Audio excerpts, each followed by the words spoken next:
Article 3, whether God exists. I answer that the existence of God can be proved in 5 ways. So the first 2 ways we looked at were the argument from causality and the argument from motion or change. And now we're going to look at the third way, the argument from contingency. And this is a very popular version of the cosmological argument in our own day. The third way is taken from possibility and necessity and runs thus. We find in nature things that are possible to be and not to be, since they are found to be generated and to corrupt, and consequently they are possible to be and not to be. But it is impossible for these always to exist, for that which is possible not to be at some time is not. Therefore, if everything is possible not to be, then at one time there could have been nothing in existence. Now, if this were true, even now there would be nothing in existence, because that which does not exist only begins to exist by something already existing. Therefore, if at one time nothing was in existence, it would have been impossible for anything to have begun to exist, and thus even now nothing would be in existence, which is absurd. Therefore, not all beings are merely possible, but there must exist something, the existence of which is necessary. But every necessary thing either has its necessity caused by another or not. Now, it is impossible to go on to infinity in necessary things which have their necessity caused by another, as has already been proved in regard to efficient causes. Therefore, we cannot but postulate the existence of some being having of itself its own necessity, and not receiving it from another, but rather causing in others their necessity. This all men speak of as God. Necessity and possibility are what modal logic deals with.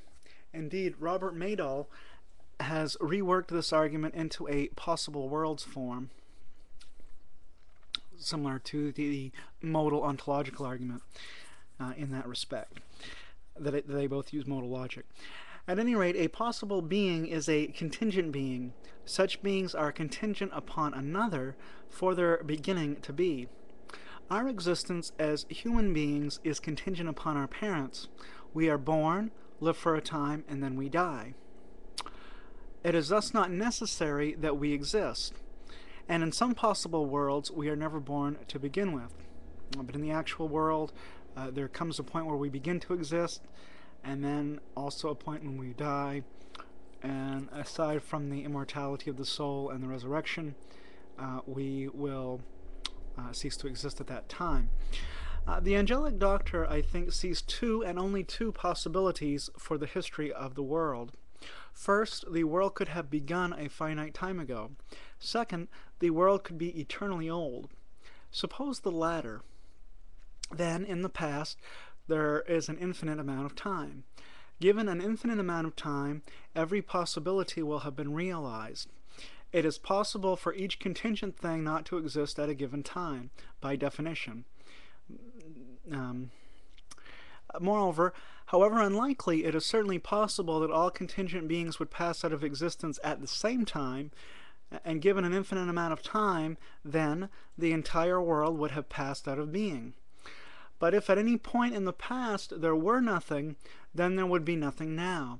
For if everything is contingent, and all contingent things pass out of being, then there won't be anything around later to bring other contingent things into being.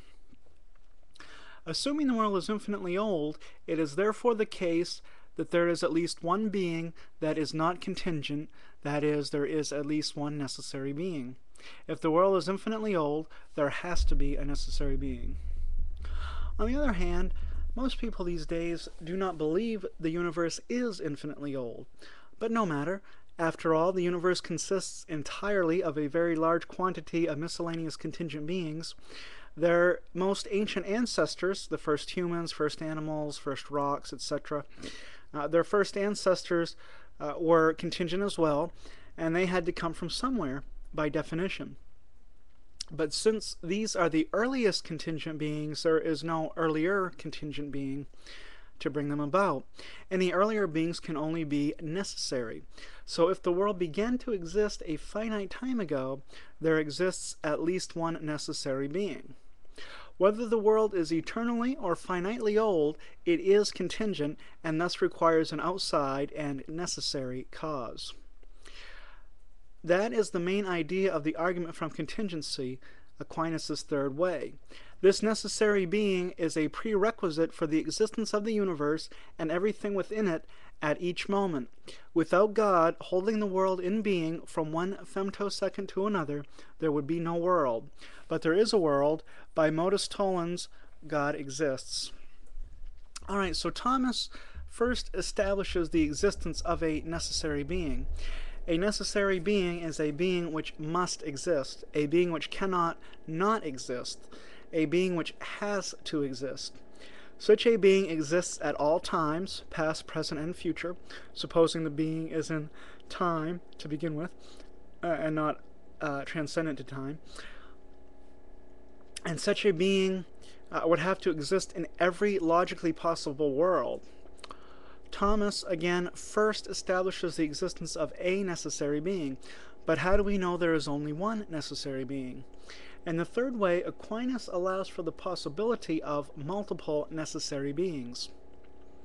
There could be a chain, Thomas says, of necessary beings, each of which gets its ontological necessity from the previous link.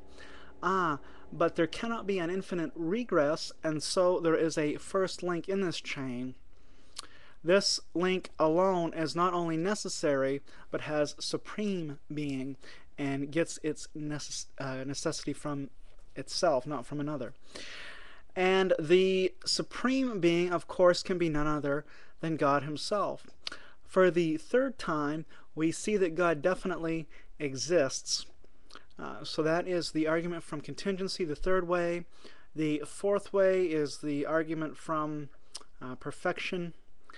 And the final way, the fifth and final way, is the teleological argument.